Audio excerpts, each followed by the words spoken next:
threshold of eternity, a question arises that has intrigued mankind since time immemorial. What happens after we die?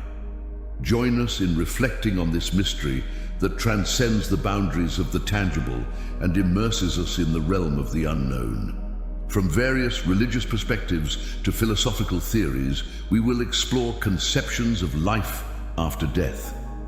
Is the afterlife a heavenly kingdom of peace and reunion with loved ones? Or is it a divine judgment that determines the eternal fate of our souls? Let's start with you, yes you. Imagine you're on a plane that's about to crash. You feel the panic, the pain, the distress. You know you're going to die. What are you thinking at that moment? What do you hope will happen next? Do you believe your soul will leave your body and rise to heaven? Or that it will reincarnate into another being? Or that it will extinguish forever? Or that you don't know what will happen? These are the questions that humans have asked since they became aware of their own mortality. Death is the great enigma of life, the limit of our existence, the end of our journey. But is it really the end? Or is there something beyond death, what awaits us on the other side? In an attempt to answer these questions, humans have created different belief systems that try to make sense of human existence and its relationship with the divine.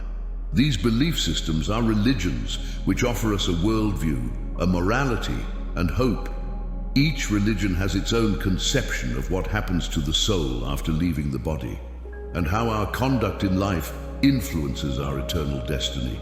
Some of the most widespread religions in the world are Christianity, Islam, Judaism, Hinduism, Buddhism, and others. Let's see what these religions tell us about life after death. Let's see what theories exist, taking the point of view of each religion. Let's start with Christianity. It is the most widespread religion in the world, with over 2 billion followers.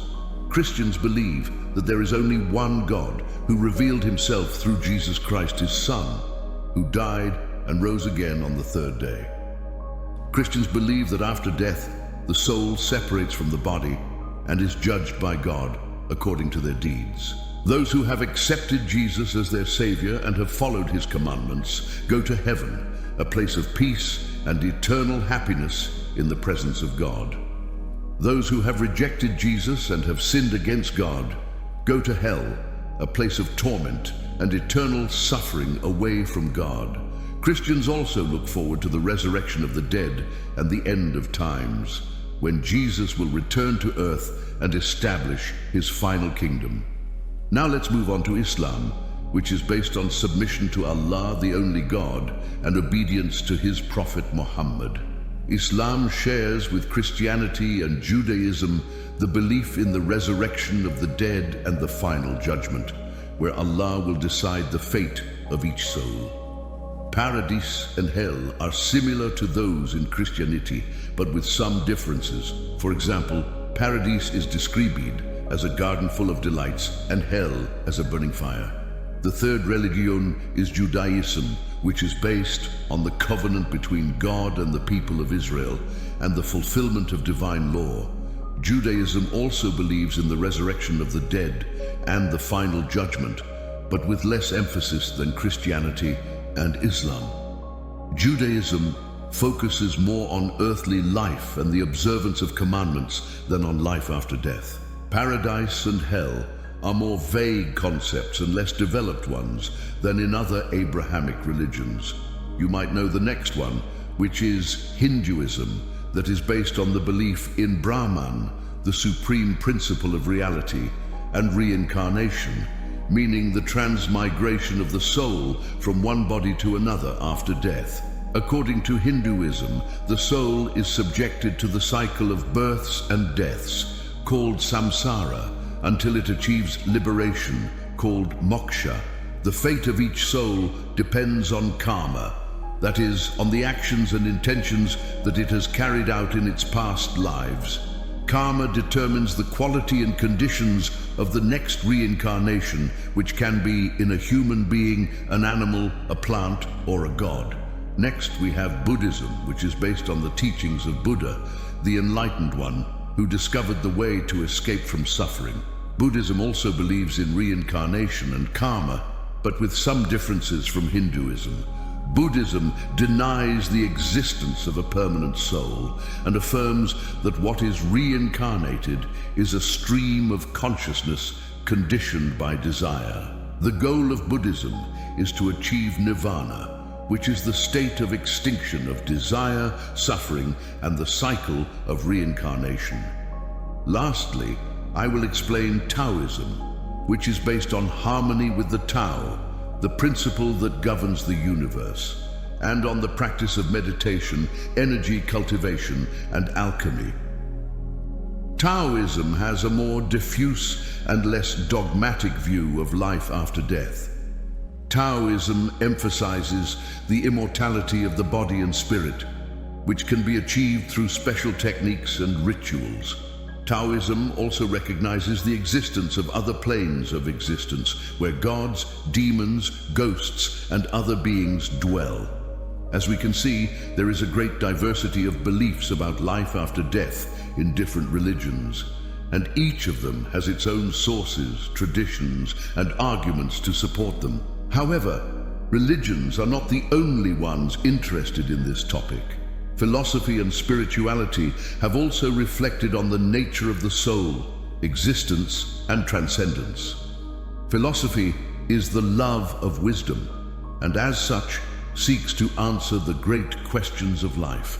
Through reason and critical thinking, philosophy has addressed the topic of death since its inception, and has generated various theories and arguments about this phenomenon. Some philosophers have supported the immortality of the soul, others mortality, and still others uncertainty. One of the earliest philosophers to speak about death was Plato, the famed pupil of Socrates. Plato believed that the soul was immortal and originated from the world of ideas, where truth and beauty resided. According to Plato, the soul embodied itself in a physical form to experience the sensible world, but in doing so, it forgot its origins and became tainted with passions and desires.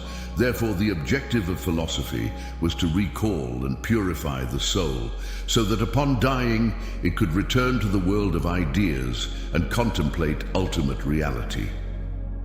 Another philosopher who discussed death was Socrates, the teacher of Plato. Socrates was sentenced to death by poisoning, accused of corrupting youth and disbelief in the city's gods. Before drinking the hemlock, Socrates dialogued with his friends about death, telling them it was not to be feared but accepted as a natural possibility. According to Socrates, death could be one of two things: an eternal sleep or a change of location, where one would meet other wise men and gods. In both cases, death was beneficial for the philosopher as it brought liberation. Not only these two great philosophers gave their opinion or thoughts on this subject, we can also account for Descartes, a French philosopher who lived in the 17th century and was the father of modern philosophy. Descartes set out to find a secure foundation for knowledge, and for this, he applied the method of doubt, which involves rejecting anything that can be questioned. He concluded that the only thing he couldn't doubt was his own existence as a thinking being. Hence his famous phrase, "I think, therefore I am." He also believed in the dualism of body and soul. The body is the extensive and divisible part of the human being, which occupies a place in space and is subject to the laws of nature. The soul is the thinking and indivisible part of the human being, which does not occupy any place in space and is free to choose. It was believed that the soul is immortal and that after death it separates from the body and goes to God, who is the creator and guarantor of all truth and goodness. Since we are talking about French philosophers, we cannot omit Sartre, who was a French philosopher who lived in the 20th century and was the main representative of existentialism.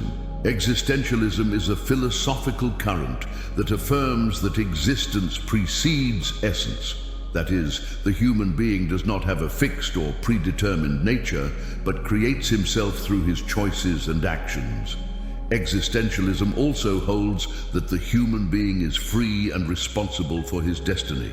and that he must assume the consequences of his decisions. Sartre believed that death is the limit of human existence, and there is nothing after it. Death is nothingness, the absence of being, the impossibility of continuing to be. Sartre also believed that death is absurd. That is, it has no meaning or purpose, and that it only depends on chance. Therefore, the human being must create his own meaning and value in life and act according to his existential project. Another way to approach the subject of life after death is through near-death experiences, or NDEs, which are events that occur when a person is on the brink of death or has been clinically declared dead and then comes back to life. These people usually recount a series of phenomena that deeply mark them and change their way of viewing life and death. What do these people experience? Some of the most common elements are the following: a feeling of peace and tranquility, a separation from the body and a vision of it from the outside, a journey through a dark tunnel towards a bright light, an encounter with deceased loved ones or with spiritual entities, a review of life and an evaluation of actions taken, a sensation of unconditional love and understanding of everything, and a decision to return to the body or to stay on the other side. These experiences are very impactful for those who live them, and they generally have positive effects on their personality and attitude. Some of these effects are a greater appreciation of life, lesser anxiety about death, greater spirituality and lesser religiosity, more compassion and altruism, increased creativity and intuition, and greater sensitivity and perception. But what explanation do these experiences have? Are they evidence of life after death, or hallucinations produced by the brain in extreme situations? This is the question many scientists have asked who have tried to understand death and consciousness, such as research into consciousness after death and parapsychology. NDEs have been the subject of scientific study for decades, and there are various theories that try to explain them from different perspectives. Some of these theories are the physiological theory, which attributes NDEs to the effects of lack of oxygen, drugs, hormones, or brain alterations that occur in situations of extreme stress. The psychological theory, which links NDEs with defense mechanisms, expectations, beliefs, or memories that are activated in moments of crisis or trauma. The parapsychological theory, which holds that NDEs are evidence of the existence of a soul or consciousness that can separate from the body and access other dimensions of reality.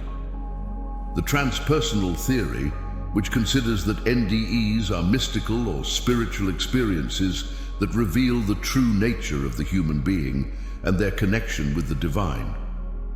The people who have had near-death experiences, NDE, often report positive changes in their lives, such as a greater appreciation for existence, greater compassion for others, less fear of death, greater openness to the paranormal, and greater spirituality. NDEs are a source of inspiration and comfort for many people seeking answers about life after death.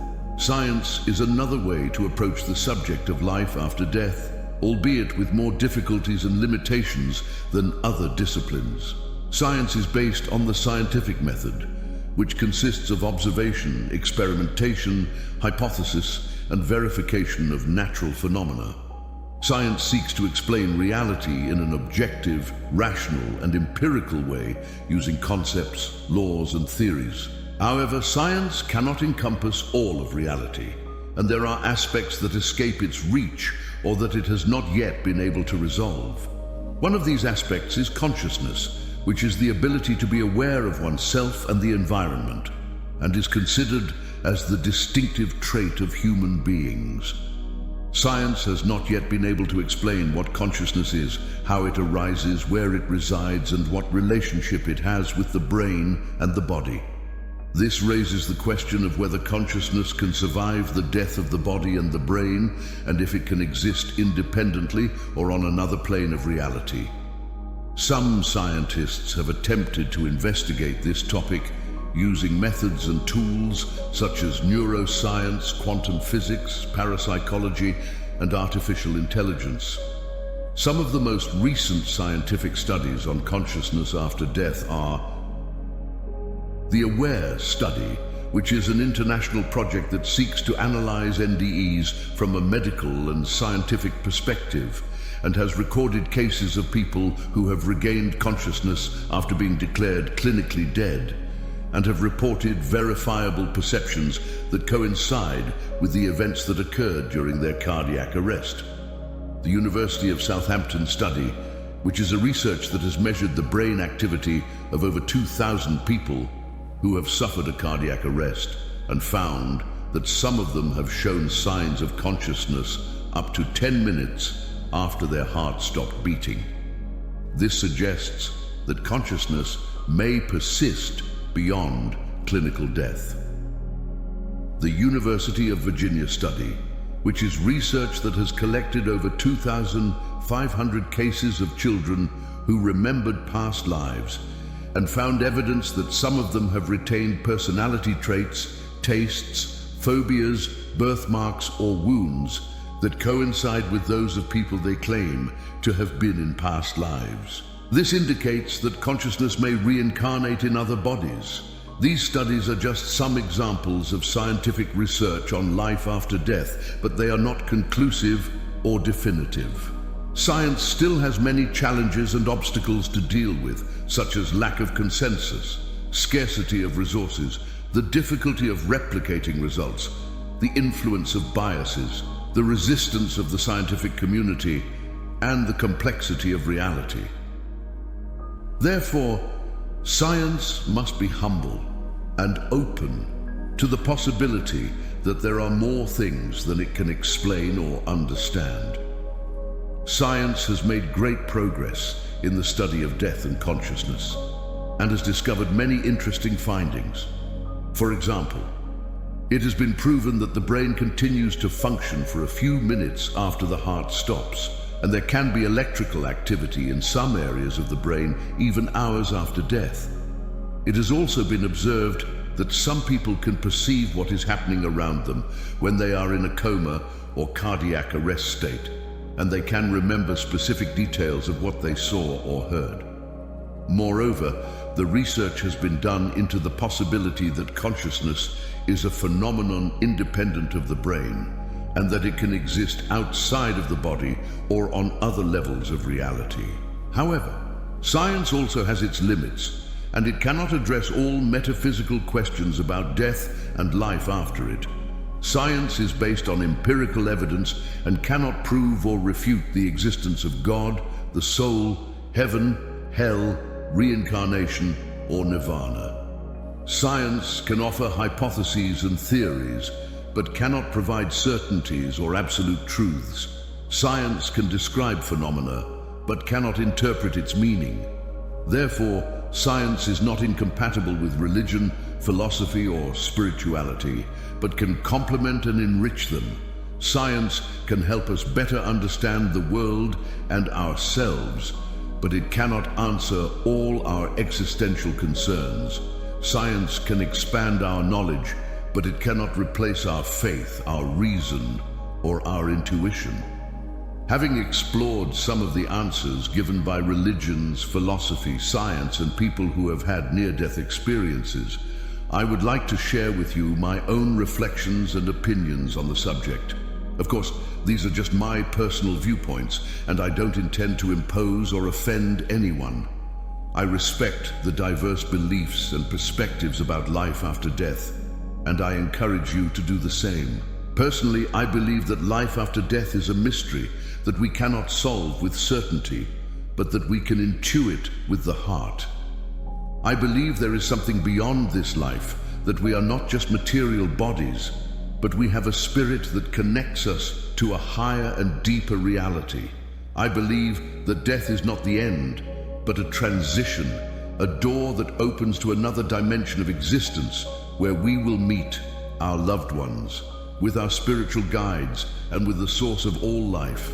I believe that life after death is an opportunity for growth, learning, healing, and evolution, where we can understand the meaning of our life and our mission. I believe that life after death is an expression of love, which is the most powerful and universal force that exists and that binds all beings together, something like the egg theory, which we can go into in another video. These are some of the beliefs that inspire and comfort me and that help me live with more peace and hope. But I also acknowledge that I have no evidence or guarantees that they are true, and that I may be mistaken or incomplete. Therefore, I am open to changing my mind, listening to other opinions, learning from other experiences, and continuing to seek the truth. I believe that what's important is not being right, but having heart. We have tried to answer one of humanity's most important and difficult questions. Where do we go after we die? What happens when we die? We have seen that there are many possible answers, each with its own arguments, evidence, advantages, and disadvantages. There is no single or definitive answer, and each person must find the one that resonates and satisfies them the most. The topic of life after death is a complex and profound one, inviting us to reflect on our own existence, our purpose, our destiny, and our legacy. Now, we would like to know your opinion on this topic. What do you think happens after death? What evidence or experiences do you have in this regard? What inspires or worries you about life after death? Leave us your comments and share with us your own beliefs and experiences related to this topic. We will be delighted to read and respond to them, and in so doing, create a space for dialogue and respect among all those interested in this topic. If you like these topics, do not hesitate to subscribe to our channel for more content like this, and activate the notification bell so you don't miss any videos. Thank you very much for your attention. See you next time.